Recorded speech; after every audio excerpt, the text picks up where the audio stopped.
मैं इस चीज को बहादुरी नहीं मानता हूं।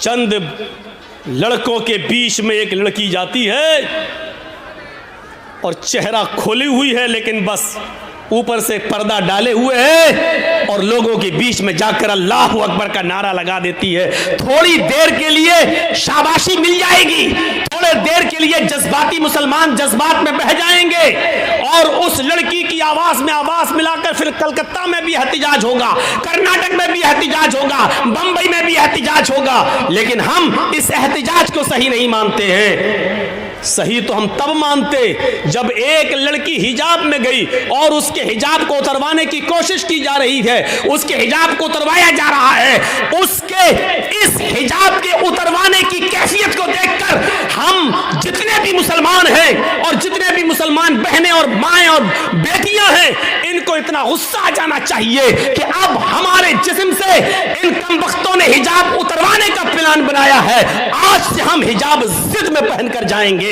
हम अपने घरों से हिजाब की हिफाजत करेंगे। देखें कौन है जो हमसे हमारा हिजाब नोच सके और उठा सके। अगर उस लड़की के हिम्मत और बहादुरी और हौसले को सलाम कहना था तो इन तमाम औरतों को उस दिन के बाद से हिजाब पहनना शुरू कर देना चाहिए था। अगर ये सारी हिंदुस्तान की औरतें हिजाब पहनना शुरू कर दें, बुर्का ओढ़ना शुरू कर दें, चेहरा छिपाना शुरू कर दें, देख लीजिए डिबेट कितनी जल्दी बंद हो जाएगी और फिर कोई आदमी हिजाब पर फिर पाबंदी नहीं लगाएगा, क्योंकि वो जान जाएगा कि अब मुसलमान एक जख्मी शेर की तरह है। इसकी एक औरत से अगर हिजाब उतरवाया तो ये सारी की सारी औरतें हिजाब पहनने वाली बन जाती हैं। तो इसलिए इसको छेड़ो ही मत, ये होना ये चाहिए था। लेकिन हुआ ये कि हम एहतिजाज कर रहे हैं और चुनाव के बाद 10 मार्च के बाद यह एहतिजाज बंद हो जाएगा। क्यों? क्योंकि इसको चुनाव के लिए लाया जाता है और ये सब ये बार बार उठेगा और जब भी चुनाव आएगा इस तरीके के मुद्दे उठेंगे, क्योंकि इससे हिंदू और मुसलमान दोनों का ध्रुवीकरण किया जाता है। हम इस साजिश को नहीं समझ पाते हैं। हमारे अंदर ईमान कितना है ये हमें अंदाजा लगाना चाहिए। आपने एक पतंग को देखा होगा, पतंग उड़ती है, क्यों उड़ती है? हमने उस पतंग को उड़ाया, आगे बढ़ी, हमने ढील दी, वो और आगे बढ़ी, हमने और ढील दी, हल्का सा इशारा किया, फिर ढील दी, वो और आगे बढ़ी। हवा उसको बुलंदी पर ले जा रही है। वो पतंग बुलंदी पर क्यों पहुंची? कौन लेके गया? हवा। लेकिन थोड़ी देर के बाद आप देखते हैं दूसरी पतंग आती है और इस पतंग की डोर को काट देती है, इसके धागे को, मांझे को काट देती है। मैं कहता हूं हवा तो वही है जो अभी उस पतंग को ऊपर लेके जा रही थी, लेकिन जब उस पतंग की डोर कटती है तो फिर हवा उस पतंग को ऊपर लेकर क्यों नहीं जाती? अभी पतंग ऊपर लेकर जा रही थी, लेकिन अभी हवा उस पतंग को ऊपर लेके जा रही थी, लेकिन जब पतंग की डोर कटती है तो फिर वो हवा उस पतंग को ऊपर नहीं ले जाती है, बल्कि उसको जमीन पर आना पड़ता है। वही पतंग जो अभी ऊपर उड़ रही थी अब डोर से रिश्ता तोड़ती है तो वो हिचकोले खाते हुए, जंपिंग करते हुए, कूला मंडियां खाते हुए वो जमीन पर गिरती है और जमीन पर भी फिर वही हाल होता है। छिछोरे लड़के, अनपढ़ लड़के मोहल्ले के अंदर जिनको स्कूलों कॉलेजों में जाने की फुर्सत ना हो, ऐसे छिछोरे लड़के उस पतंग के ऊपर टूट पड़ते हैं और उसकी छीना झपटी करके उसके टुकड़े टुकड़े कर देते हैं। ये पतंग जो आसमान की बुलंदी को छू रही थी इसलिए क्योंकि वो अपनी बुनियाद से जुड़ी हुई थी, अपनी डोर से रिश्ता मजबूत की हुई थी, बुलंदी पर जा रही थी, लेकिन जब उसकी डोर को, उसके धागे को काट दिया गया, उसके बुनियाद से को तोड़ दिया गया तो फिर वो पतंग फिर एक बालिश भी ऊपर नहीं जा सकी। फिर वो कुला मंडियां खाते हुए, जंपिंग करते हुए जमीन की ऊपर आती है, जमीन पर आती है और गिरती है और जमीन पर बैठे हुए लड़के उस पतंग को फाड़ देते हैं, लूट लेते हैं। एक पतंग पर 20 लड़के गिर पड़ते हैं कि हमें मिल जाए, हमें मिल जाए, और छीना झपटी में उस पतंग के पर खच्चे उड़ जाते हैं। वो पतंग जमीन पर क्यों आई? पतंग का डोर से कटकर जमीन पे पे गिरना हमें ये मैसेज दे रहा है कि पतंग ने अपनी डोर से अपना रिश्ता तोड़ लिया है। जब इसने अपनी बुनियाद से रिश्ता कनेक्शन खत्म कर लिया है तो अब बुलंदी नहीं मिलेगी, आसमान की ऊंचाई नहीं मिलेगी। अब बुनियाद से रिश्ता खत्म करने के बाद जमीन पर आना पड़ेगा।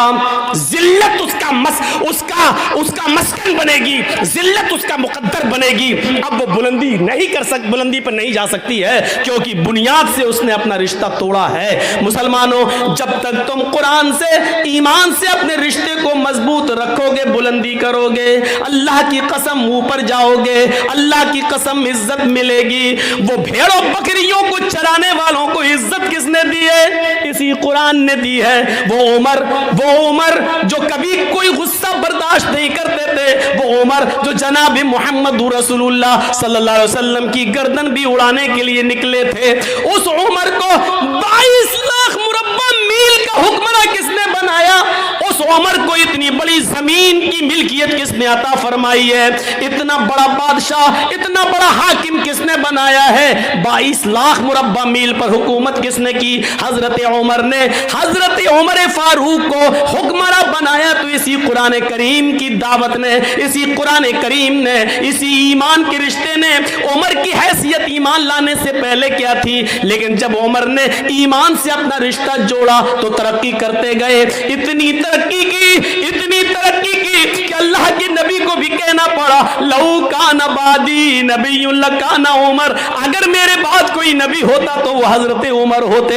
उमर ने इतनी तरक्की की कि 22 लाख मुरब्बा मील इतनी जमीन पर उन्होंने हुकूमत करके दिखाई, और इतनी शानदार हुकूमत करके दिखाई कि महात्मा गांधी को भी ये कहना पड़ा कि उमर फारूक जैसी हुकूमत अगर आज भारत के अंदर कायम हो जाए तो देश के अंदर से खून खराबा मिट जाए, देश के अंदर से खून खराबा खत्म हो जाए, अमन और शांति पैदा हो जाए।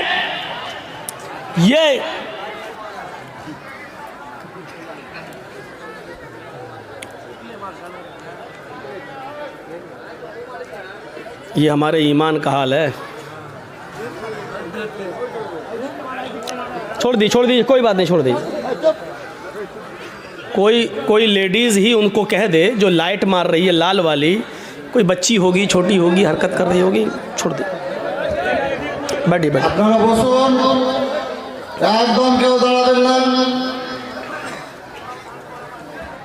तो मेरी बात आपने अच्छी तरीके से समझ ली है। ईमान से जितना रिश्ता हमारा मजबूत होगा उतना हम आगे बढ़ेंगे, तरक्की करेंगे। इन मिसालों से अब हम समझ गए हैं कि हम जलील क्यों हैं, हम रुस्वा क्यों हैं, बदनाम क्यों हैं। इसका जवाब देने की ज़रूरत नहीं, क्योंकि आपके पास इसका जवाब है, आप जानते हैं इसका जवाब, और जवाब देने में कोई हर्ज नहीं। इसकी वजह यह है कि हमारी बुनियाद कमज़ोर है, हमने अपनी बुनियाद से अपना रिश्ता मजबूत नहीं किया। एक और मिसाल देता हूँ।